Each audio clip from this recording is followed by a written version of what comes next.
السلام علیکم۔ الحمد لله نحمده ونستعينه ونستغفره ونؤمن به ونتوكل عليه ونعوذ بالله من شرور أنفسنا ومن سيئات أعمالنا من يهده الله فلا مضل له ومن يضلله فلا هادي له ونشهد أن لا إله إلا الله وحده لا شريك له ونشهد أن سيدنا ونبينا ومولانا محمدا عبده ورسوله صلى الله تعالى على خير خلقه محمد وآله وأصحابه أجمعين. أما بعد فأعوذ بالله من الشيطان الرجيم. بسم الله الرحمن الرحيم. إن عدة الشهور عند الله 12 شهرا في كتاب الله يوم خلق السماوات والأرض منها 4 حرم. صدق الله مولانا العظيم وصدق رسوله النبي الكريم ونحن على ذلك من الشاهدين والشاكرين والحمد لله رب العالمين.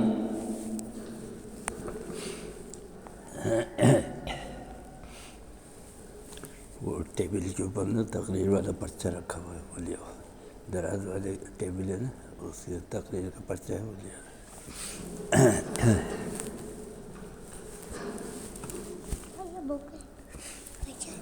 پرچہ ہے کیسا ہے؟ ماما لے کر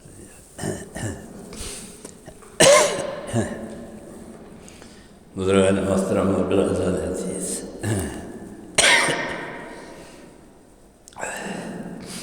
آج رجب المرجب کا دوسرا جمعہ ہے اور اس مہینے میں حضور اکرم صلی اللہ علیہ وسلم رجب کی دعا پڑھا کرتے تھے. اللہم بارک لنا فی رجب و شعبان وبلغنا رمضان.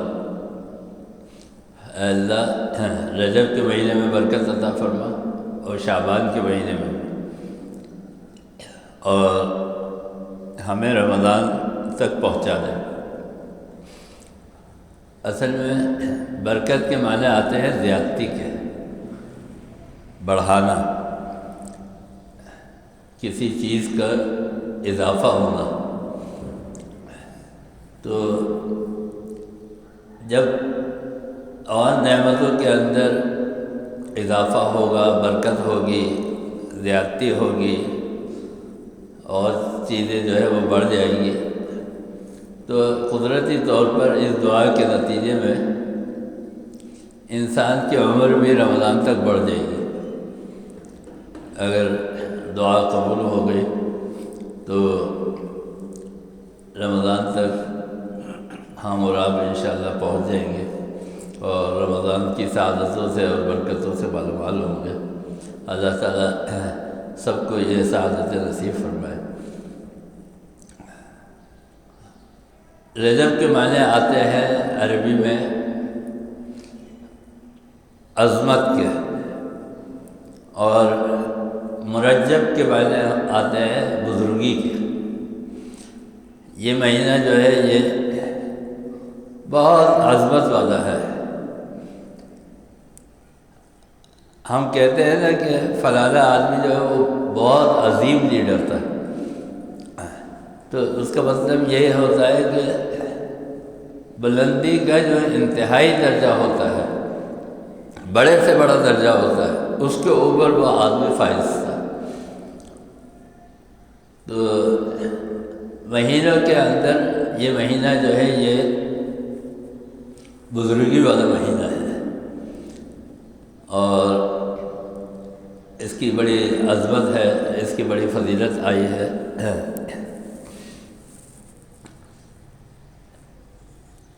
اس مہینے میں جہاں نماز نفل کی صحابہ کرام رضوان اللہ تعالیٰ علیہ اجمعین سے روایات منقول ہیں کہ صحابہ کرام جو ہے وہ نوافل کے اندر اضافہ کر دیا کرتے تھے اور کثرت سے نوافل پڑھا کرتے تھے۔ وہیں پر حضور اکرم صلی اللہ علیہ وسلم کی سنت جو ہے وہ رجب کے مہینے میں روزہ رکھنے کی بھی ہے، اور آپ نے دیکھا ہوگا کہ بہت سارے مہینے ہیں جس میں روزہ رکھے جاتے ہیں۔ رمضان کا مہینہ تو ہے ہی روزوں کا، کیونکہ اس کے اندر جو روزے ہیں وہ فرض ہیں، اور رمضان کے بعد شعبان کے روزے بھی سرکار عالم صلی اللہ علیہ وسلم کی زندگی کے اندر بہت اہمیت کے حامل تھے۔ آپ پورا شعبان بھی آپ نے روزے رکھے۔ اس کے بعد محرم الحرام کے اندر عاشورہ کا یعنی 9ویں ذی الحجہ کا اور 10ویں ذی الحجہ کا روزہ ہے، یہ بھی سرکار عالم صلی اللہ علیہ وسلم کے ارشاد کے مطابق اس کی بھی بڑی فضیلت ہے۔ اور ایک روزہ اور ہے جو حضرت آدم علیہ السلام سے چلا آ رہا ہے، اور وہ روزہ ہے 13، 14 اور 15 تاریخ چاند کی۔ حدیث کے اندر آتا ہے سرکار عالم صلی اللہ علیہ وسلم نے حضرت آدم علیہ السلام کا واقعہ نقل کرتے ہوئے فرمایا کہ جب حضرت آدم علیہ السلام سے لغزش ہو گئی اور انہوں نے اللہ تعالیٰ کے منع کرنے کے باوجود درخت کا پھل جو تھا وہ کھا لیا، تو جب دنیا کے اندر اللہ تعالیٰ نے ان کو بھیجا تو اس نافرمانی کا اور اس گناہ کا اثر یہ تھا کہ آپ کا جسم جو تھا پورا کا پورا وہ سیاہ ہو گیا، تارکل جیسے افریقن ہوتے ہیں اس طرح۔ اور یہ اس بات سے بھی پتہ لگتا ہے کہ حضور اکرم صلی اللہ علیہ وسلم نے ایک اور حدیث میں یہ ارشاد فرمایا کہ جب انسان کوئی گناہ کرتا ہے تو اس کے دل کے اوپر ایک سیاہ نقطہ لگا دیا جاتا ہے، اور جتنا انسان زیادہ گناہ کرتا رہتا ہے یہ سیاہی جو ہے یہ پھیلتی جاتی ہے اور دل جو ہے وہ کالا ہو جاتا ہے۔ اس کا مطلب یہ ہے کہ گناہ کا اثر یہ ہے کہ جب آدمی گناہ کرتا ہے تو اس کے قلب پر سیاہی آ جاتی ہے، اور حضرت آدم علیہ السلام کے وہ سیاہی جو تھی وہ جسم کے اوپر ظاہر ہو گئی، تو آپ کا پورا جسم جو تھا وہ کالا ہو گیا۔ تو حضرت آدم علیہ السلام نے جب توبہ کی تو اللہ تعالیٰ نے حضرت آدم علیہ السلام سے فرمایا کہ آپ 3 روزے رکھیے، 13 تاریخ کا اور 14 تاریخ کا اور 15 تاریخ کا۔ تو حضرت آدم علیہ السلام نے 13 تاریخ کا روزہ رکھا تو آپ کے جو اوپر کا 1/3 حصہ تھا، یہ سر سے لے کے اور سینے تک، یہ جو تھا آپ کا سفید ہو گیا۔ اور اس کے بعد پھر 14 تاریخ کا دوسرا روزہ رکھا تو سینے سے لے کے اور ناک تک یہ جو حصہ ہے بیچ کا دھڑ، یہ سفید ہو گیا اور وہ سیاہی جو تھی وہ ختم ہو گئی۔ اور بس جب 15 تاریخ کا روزہ رکھا ہے، تیسرا روزہ، تو جو نیچے کا حصہ تھا وہ پورا کا پورا سفید ہو گیا اور اللہ تعالیٰ نے آپ کی توبہ قبول فرما لی۔ اس کا مطلب یہ ہے، اس سے یہ بات سمجھ میں آئی کہ روزے کی تاثیر جو ہے وہ کالک کو، جو گناہوں کی سیاہی ہے، اس کو دور کرنا ہے، اور برائی اور گناہ کی جو تاثیر ہے، جو اس کا اثر ہے، وہ دل کو اور جسم کو کالا کر دینا ہے۔ یہ اور بات ہے کہ ہم محسوس نہیں کرتے، ہم دیکھتے نہیں ہیں، لیکن وہ اندر سیاہی جو ہے وہ پھیلتی جاتی ہے۔ تو محرم الحرام کے روزے کی بھی حضور اکرم صلی اللہ علیہ وسلم نے فضیلت بتائی۔ ایام 20 یہ حضرت آدم علیہ السلام کے زمانے سے جو 3 روزے 13، 14، 15 تاریخ کے آ رہے ہیں، یہ ایام 20 کہلاتے ہیں، بے یہ غاد، اس کی فضیلت بتائی۔ اور یہ نفل روزے ہیں، اور حضور اکرم صلی اللہ علیہ وسلم یہ روزے رکھتے تھے۔ پھر آپ صلی اللہ علیہ وسلم پیر کا اور جمعرات کا روزہ رکھتے تھے۔ میں یہ بتا رہا ہوں کہ امت کی تربیت اس طرح کی ہے، اس کو ایسا ٹائم ٹیبل اور شیڈول دیا ہے کہ کسی نہ کسی طریقے سے اس کو عبادت کے اندر مشغول رکھا جائے۔ جب انسان عبادت کے اندر مشغول ہوگا تو خود بخود وہ برائی سے بچ جائے گا۔ تو لہذا 3 روزے ماہانہ جو لوگ یہ روزے رکھتے ہیں، خاص طور پہ اہل اللہ جو صوفی حضرات ہوتے ہیں، بزرگ حضرات ہوتے ہیں، شیخ اور پیر ہوتے ہیں، ان کے یہاں اس کی پابندی زیادہ ہوتی ہے۔ اور ویسے بھی جو مذہبی گھرانے ہیں ان کے اندر لوگ اس کا اہتمام کرتے ہیں۔ پھر محرم کا روزہ، عاشورے کا 9 اور 10 کا روزہ، اس کے بعد پھر یہ رجب کے روزے، یہ بھی نفل روزے۔ تو آپ کو شروع سے محرم سے آپ کو روزے کی عبادت کے اندر لگا کے رکھا ہے تاکہ آپ کی عادت بنی رہے۔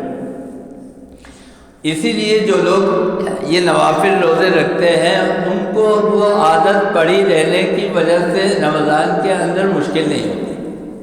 ایک ان کا ذہن بنا ہوا ہوتا ہے کہ روزہ رکھنا ہے، ایک عادت ان کی ہوتی ہے کہ بھئی ہر مہینے روزہ رکھتے ہیں۔ پیر کا روزہ بہت سارے لوگ اہتمام کرتے ہیں، حضور اکرم صلی اللہ علیہ وسلم کی سنت میں جمعرات کے روزے کا اہتمام کرتے ہیں، 13، 14، 15 کا۔ تو یہ ایک شروع سے عادت بنا دی، اور اگر یہ عادت نہ ہوتی تو اس کا نتیجہ پھر یہ ہوتا کہ آپ کو پتہ ہی نہیں، آپ نے سوچا ہی نہیں، ایک دم آپ کوئی اطلاع ملی کہ بھائی رمضان المبارک کا چاند نظر آ گیا ہے، کل سے روزے ہو گئے، کل پہلا روزہ ہے۔ اب انسان جو ہے وہ ذہنی طور پر تیار نہیں ہوتا، ایک دم وہ پریشان ہو جاتا ہے کہ بھئی روزے رکھنے۔ لیکن جو آدمی ہر مہینے رکھتا ہوا آ رہا ہے اس کو یہ پریشانی نہیں ہوتی۔ تو یہ شروع سے اللہ تعالیٰ نے ایسی ترتیب بنائی ہے کہ انسان جو ہے وہ عبادت کے اندر مشغول ہے، اور انسان کا تو کام ہی جو ہے وہ عبادت کرنا ہے۔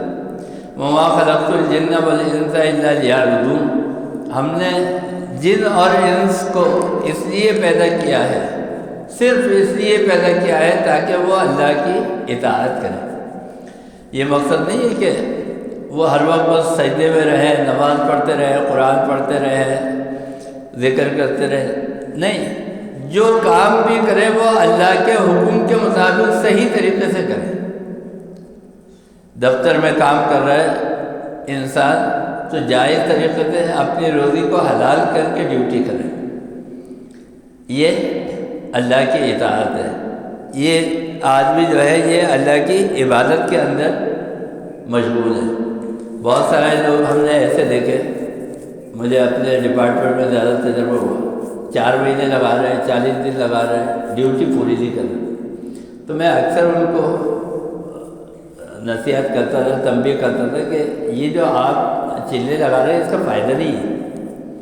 کیوں؟ اگر آپ کے تبلیغ کے اندر وقت لگانے سے اگر آپ کی تربیت نہیں ہوئی اور جو کام آپ کو درست کرنا تھا وہ نہیں ہوا، آپ کی بگڑی ہوئی عادت درست نہیں ہوئی، آپ کے معاملات صحیح نہیں ہوئے۔ ایک آدمی ہے وہ جو ہے چلے بھی لگا رہا ہے، 4 مہینے بھی لگا رہا ہے، اور چرس بھی بیچ رہا ہے، افیون بیچ رہا ہے، رشوت لے رہا ہے یا چوری کر رہا ہے۔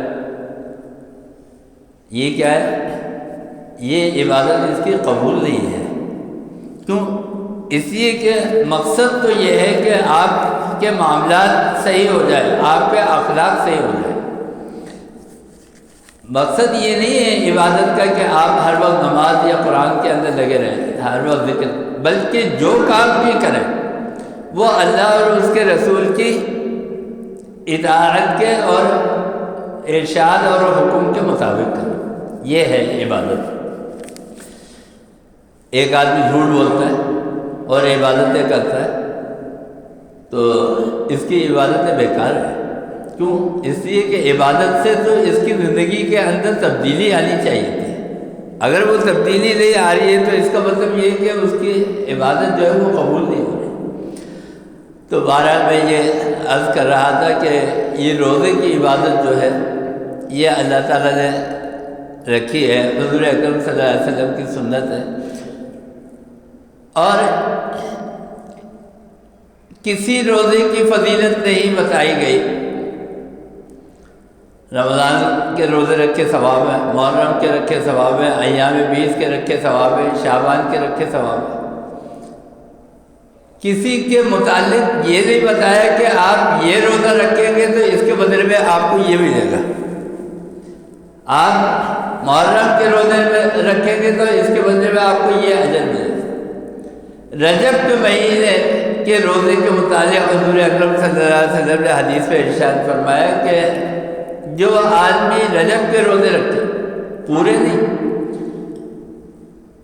3 رکھ لیے، 5 رکھ لیے، 7 رکھ لیے، 10 رکھ لیے، جتنے بھی رکھ سکتا ہے، جتنی بھی استطاعت ہے اتنے روزے رکھتے ہیں، چاہے کم رکھے یا زیادہ رکھے، یہ اپنی طاقت کے اوپر منحصر ہے۔ جس نے بھی روزے رکھ لیے رجب کے، تو رجب کے روزے کے متعلق حضور اکرم صلی اللہ علیہ وسلم نے فرمایا کہ اس کا اجر یہ ہے کہ جنت کے اندر ایک خاص نہر ہے اللہ تعالیٰ کی طرف سے۔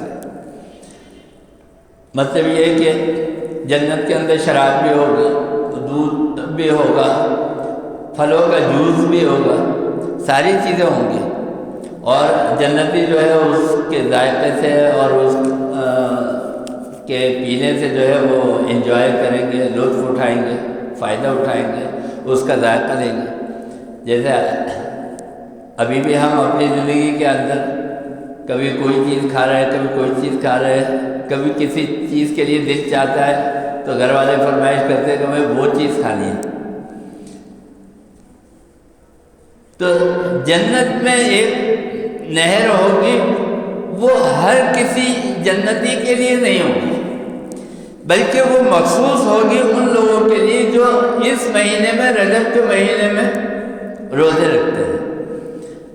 اب جب یہ پیئیں گے اور فرحت اور خوشی محسوس کریں گے، اس کا ذائقہ اور اس کی خوشبو ان کے جسم کے اندر بس جائے گی تو بڑے خوش ہوں گے۔ تو دوسرے لوگ جو وہ حسرت کریں گے کہ کاش ہم بھی روزے رکھتے تو ہمیں بھی یہ، کیونکہ وہاں تو اسی کو الاؤ ہوگا نا جس نے روزے رکھے رجب کے، اس کے لیے وہ نہر ہے، اس کا نام بھی رجب ہے، نہر رجب، اس کا نام بھی رجب ہی ہے، تو وہ اس کے لیے ہوگی۔ تو یہ ایک الگ اعزاز حاصل ہوگا ان لوگوں کے لیے کہ جو اس مہینے کی عظمت اور بزرگی سمجھتے ہوئے اس سنت پر عمل کریں جو سرکار دو عالم صلی اللہ علیہ وسلم کی سنت ہے۔ دوسری چیز جو حضور اکرم صلی اللہ علیہ وسلم نے ارشاد فرمائی، اس مہینے کا نام ہے رجب الاسم، یعنی اسم کے معنی آتے ہیں بہرا۔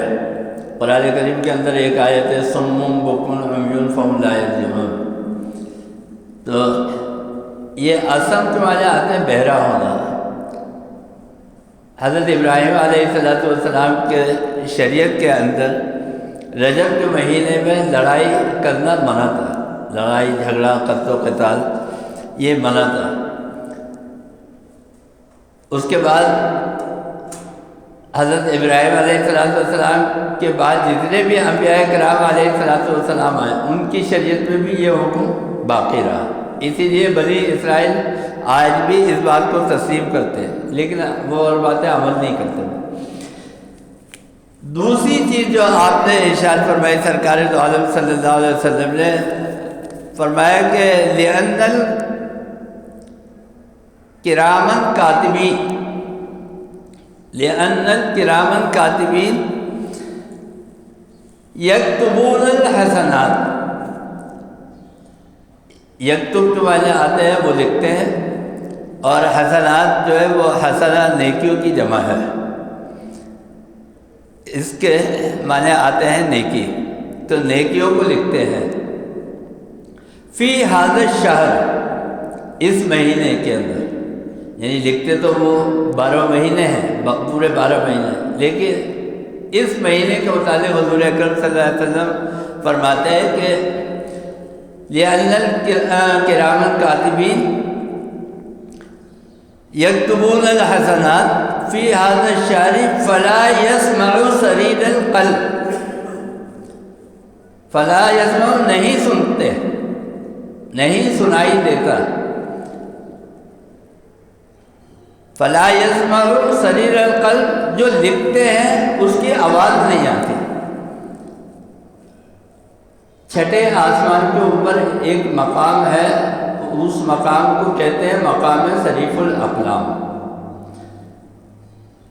وہ چھٹے آسمان کے اوپر صرف ایک کام ہو رہا ہے کہ اللہ تعالیٰ نے اپنے فرشتوں کی اس آسمان پہ ڈیوٹی لگائی ہوئی ہے، اور وہ ہے لکھائی کی۔ ہر آدمی کے کندھے کے اوپر یہ 2 فرشتے ہیں کرامن کاتبین، وہ وہاں بیٹھے ہوئے لکھ رہے ہیں، جو بھی آپ نیکی کر رہے ہیں، جو بھی آپ برائی کر رہے ہیں، جو کچھ بھی کر رہے ہیں، وہ فرشتے جو ہے وہ لکھ رہے ہیں۔ تو وہ جو لکھ رہے ہیں تو حدیث میں آتا ہے کہ وہ جب لکھتے ہیں تو اس کی آواز ہوتی ہے، یکتبون الحسنات، لیکن نہیں ہوتی آواز، فلا یسمع صریر القلب، پین کی قلم کی آواز نہیں ہوتی۔ فی کتابہ السیئات، 12 مہینے میں جو وہ برائیاں گناہ لکھتے ہیں بندوں کے وہ فرشتے، تو 12 میں سے 11 مہینوں میں وہ لکھنے کی آواز ہوتی ہے، تو فرشتے آواز پہچان لیتے ہیں۔ جو نیکیاں لکھتے ہیں اس کی آواز الگ ہے، جو برائیاں لکھتے ہیں اس کی آواز الگ ہے، فرشتے پہچان لیتے ہیں کہ یہ جو ہے یہ برائی کی آواز۔ لیکن حضور اکرم صلی اللہ علیہ وسلم فرماتے ہیں کہ اللہ تعالیٰ بند کر دیتے ہیں اس آواز کو رجب کے مہینے میں، کیوں؟ اس کی عظمت و بزرگی کی وجہ سے کہ اب یہ عبادتوں کا سیزن جو ہے یہ شروع ہو رہا ہے، تو لہذا فلا یسمع، اس مہینے میں نہیں آتی آواز کس چیز کی؟ فی کتاب سیئات، جو انسان گناہ کرتا ہے، لکھ تو وہ بھی رہے، یعنی کہ رجب کے مہینے میں لکھتے نہیں ہیں گناہوں کو، لیکن اس کی آواز جو ہے وہ نہیں آتی۔ یہ اس مہینے کی عظمت اور بزرگی کی وجہ سے ہے۔ ایک اور حدیث میں حضور اکرم صلی اللہ علیہ وسلم نے فرمایا کہ فرجب شہر قائل بذر، یہ میں نے پہلے بھی حدیث تلاوت کی تھی کہ رجب کا مہینہ جو ہے وہ ہے بیج بونے کا۔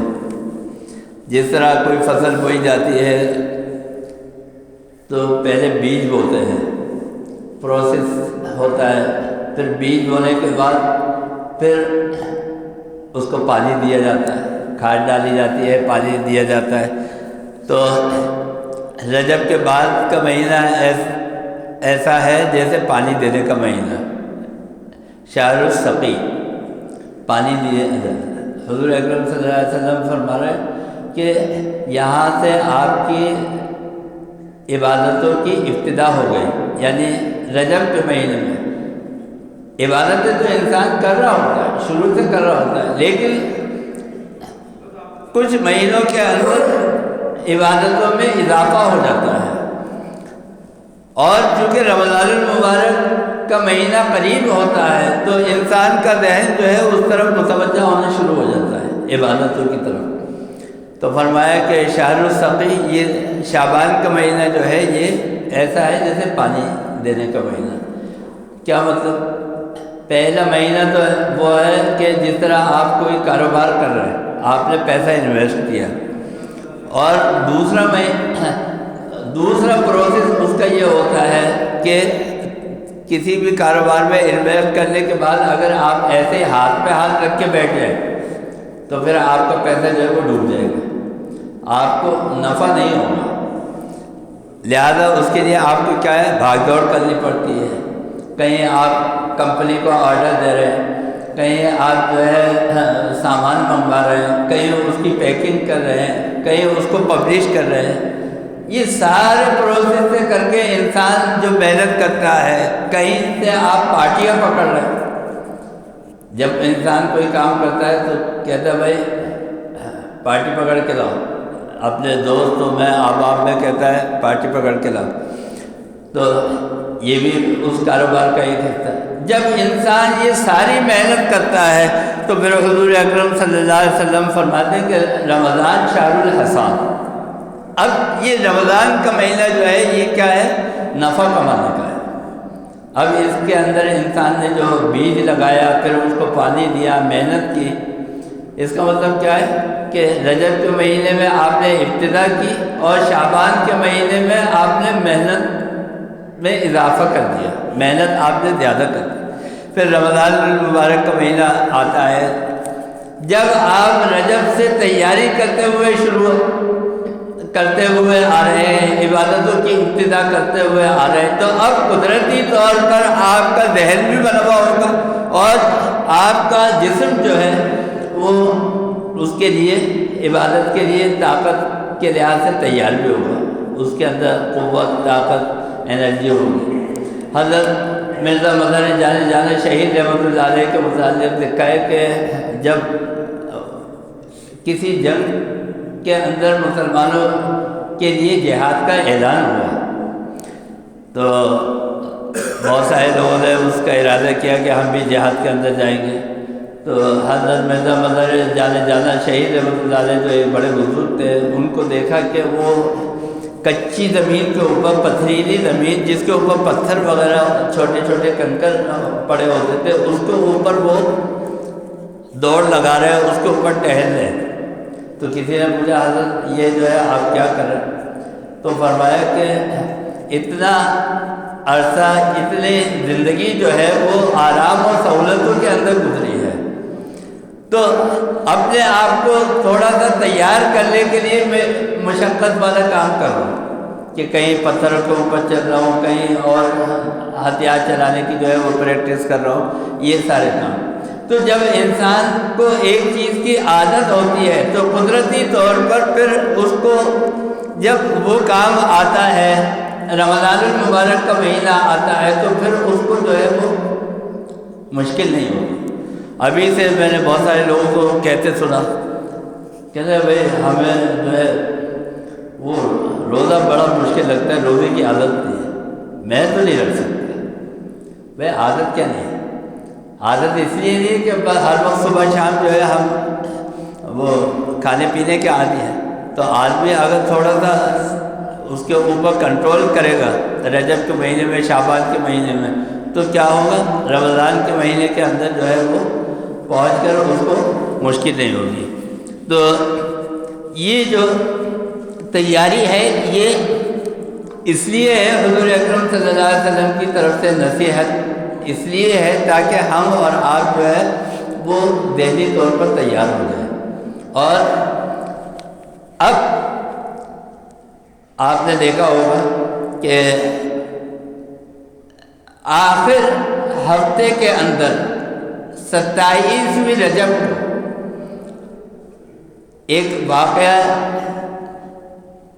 جو واقعہ معراج ہے، جو حضور اکرم صلی اللہ علیہ وسلم کے آسمانوں کا سفر ہے، عرش الہی کا سفر ہے، اس کی تاریخ آئی ہے، اور وہ ہے 27 رجب، یعنی 26 رجب کے بعد جو شب آئی ہے، یہ رمضان المبارک وہ نماز کی سالگرہ ہے۔ یعنی یہ واحد وہ عبادت ہے کہ جو نہ زمین پہ فرض ہوئی، نہ آسمانوں کے اوپر فرض ہوئی، بلکہ آسمانوں سے بھی آگے عرش کے اوپر فرض ہوئی، یہ نماز کی سالگرہ ہے۔ اور اللہ تعالیٰ نے ایک ہی عبادت ہمیں دی، باقی جو ہے وہ تو کسی نہ کسی شرائط کے ساتھ مخصوص ہے۔ روزہ صحت طاقت کے ساتھ جو ہے وہ مشروط ہے، زکوٰۃ مال کے ساتھ مشروط ہے، حج وہ مال اور طاقت دونوں کے ساتھ مشروط ہے۔ تو وہ تو جس کے اوپر اپلائی ہوگا وہ رول وہی کرے گا۔ اگر آپ کے طاقت نہیں ہے، بڑھاپا ہے، آپ شوگر کے مریض ہیں، یا کسی ایسے مرض کے اندر آپ مبتلا ہے کہ آپ زیادہ دیر جو ہے وہ پیاسے نہیں رہ سکتے، پانی کی کمی ہو جائے گی، اور دیندار کوئی ڈاکٹر یہ آپ کو سجیسٹ کرے کہ اس سے آپ کی زندگی کو رسک ہو سکتا ہے، نقصان پہنچ سکتا ہے، تو پھر اس کے لیے جو ہے وہ اجازت ہے، تو وہ روزہ نہیں رکھے گا۔ تو میرا مطلب یہ ہے کہ باقی عبادتیں جو ہے وہ مشروط ہے کسی نہ کسی کنڈیشن کے ساتھ، لیکن جو نماز ہے یہ صرف ایک عبادت ہے کہ یہ اللہ تعالیٰ نے غیر مشروط طور پر ہر آدمی کے ذمے لگائی ہے۔ اور قبر میں سب سے پہلا سوال جو ہوگا وہ نماز کے بارے میں۔ تو اگر ہماری نماز کے اندر سستی ہے، اگر ہماری نماز کے اندر غفلت ہے، اگر ہماری نماز کے لیے جو ہے وہ توجہ نہیں ہے، تو پھر ہم اس مہینے کے اندر ملنے والی نماز، اس کی سالگرہ کے موقع پر ہم یہ عہد کر لیں اور یہ عزم کر لیں کہ اس کا ہم اہتمام کریں گے کہ جماعت کے ساتھ، پابندی کے ساتھ، وقت کے اوپر ہم اس نماز کو پورے اہتمام کے ساتھ ادا کریں گے۔ یہ اس نماز کی سالگرہ کا حق ادا کرنا ہوگا۔ نماز اہتمام کے ساتھ ادا ہونی چاہیے، کیونکہ یہ ہے واقعی الصلاۃ، اس میں پڑھنے کا حکم نہیں دیا ہے، قائم کرنے کا حکم دیا ہے اجتماعی طور کے اوپر۔ اور میں نے پہلے بھی عرض کیا تھا، آج اچھا وہ مجھے یاد آ گیا، جمعے میں لوگ زیادہ ہوتے ہیں، کہ حضور اکرم صلی اللہ علیہ وسلم نے فرمایا لا تجعلوا بیوتکم، اپنے گھروں کو قبرستان نہیں بناؤ، اپنے گھروں کے اندر سنتیں پڑھو، اپنے گھروں کے اندر نوافل پڑھو، اپنے گھروں کے اندر قرآن پڑھو۔ کیوں؟ اس لیے کہ ایک چھوٹا بچہ، آپ کا پوتا ہے، پوتی ہے، نوازا ہے، نواسی ہے، یا چھوٹے بچے ہیں آپ کے، وہ جب آپ کو دیکھیں گے مستقل یہ کام کرتے ہوئے دیکھیں گے، تو میں ایک بات بتا دوں، ماحول کا اثر ہوتا ہے۔ مجھے کبھی کبھی گھر والے کہتے ہیں آپ مدرسے میں جا کے بیٹھ جاتے ہیں، مغرب کے بعد گھر میں کیوں نہیں پڑھتے قرآن، گھر میں پڑھ جائیں۔ میں نے بولا مدرسے کے اندر جو ایک ماحول ہے، جو اجتماعی طور پر وہاں پر بچے پڑھ رہے ہیں، اس کے نتیجے میں جو ایک ماحول ہے، اس ماحول سے یاد ہوتا ہے۔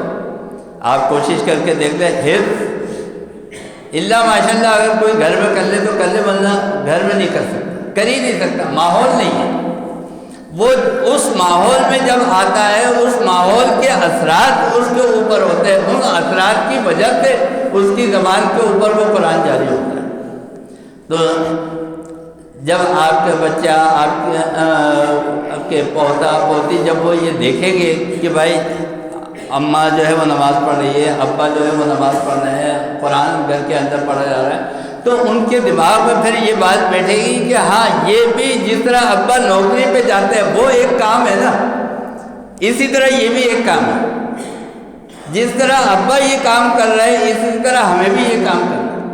جس طرح امی گھر کے اندر کھانا پکا رہی ہیں، وہ اپنے گھر کے کام انجام دے رہی ہیں اور اس کے اندر چھٹی نہیں ہے، تو اسی طرح یہ کام بھی ایک کام ہے، نماز پڑھنا، اس کی پابندی کرنا، تو لہذا یہ کام کرنا۔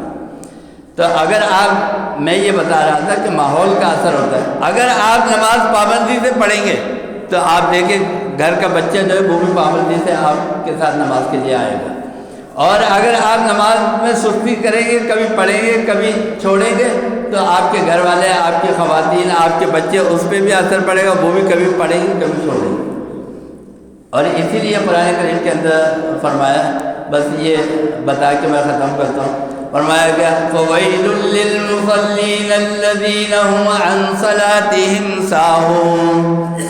نمازیوں کے لیے اللہ تعالیٰ فرما رہے کہ ان نمازیوں کے لیے کہ جو یہ کام کرتے ہیں، ہلاکت ہے، بربادی ہے۔ کن نمازیوں کے لیے؟ فَوَيْلٌ لِّلْمُصَلِّينَ الَّذِينَ هُمْ عَنْ صَلَاتِهِمْ سَاهُونَ، جو سستی کرتے ہیں، ارے ابھی پڑھ لیں گے، بعد میں پڑھ لیں گے، تھوڑی دیر میں پڑھ لیں گے، یا بیٹھے ہوئے ایک دم جب امام صاحب کے اللہ اکبر کہنے کا ٹائم آیا اس وقت بھاگے، اور پھر بھاگ کے وضو کر رہے ہیں، اور پھر بھاگ کے جو وہ جا کے رکوع کے اندر شامل ہو رہے ہیں۔ جو لوگ نماز میں سستی کرتے ہیں ان کے لیے ہلاکت بتائی گئی ہے۔ الذین هم عن صلاتهم ساہون الذین هم یراؤون ویمنعون الماعون، اور اسی طرح جو ریاکاری کرتے ہیں، دکھانے کے لیے پڑھتے ہیں، ان کے لیے بھی ہلاکت اور تباہی ہے۔ تو میں یہ بتا رہا تھا، جیسی نماز آپ گھر کے اندر پڑھیں گے ویسی نماز آپ کے گھر والے پڑھیں گے۔ اگر آپ مسجد کے اندر نماز پڑھتے ہیں تو آپ کی اولاد بھی جو ہے وہ مسجد کے اندر آ کے نماز پڑھیں گی، اور اگر آپ گھر کے اندر قرآن کریم پڑھتے ہیں تو آپ کی اولاد بھی جو ہے وہ قرآن کریم پڑھے گی۔ یہ ماحول کا بھی اثر ہوتا ہے۔ رجب کا مہینہ یہ نماز کی سالگرہ کا مہینہ ہے، اس کے اندر عہد کیجیے کہ اللہ تعالیٰ ہمیں اور آپ کو سب کو واجب اور باجماعت نماز پڑھنے کی توفیق عطا فرما۔ اللہم ارنا الحق حقا وارزقنا اتباعہ وارنا الباطل باطلا وارزقنا اجتنابہ، وصلی اللہ تعالیٰ علی خیر خلقہ محمد وآلہ واصحابہ اجمعین برحمتک یا ارحم الراحمین۔ شکیل صاحب کے لیے اور عبداللہ بھائی کی بیٹی کے لیے بھی دعا کریں کہ اللہ تعالیٰ مجھے صحت و تندرستی عطا فرمائے۔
ہے۔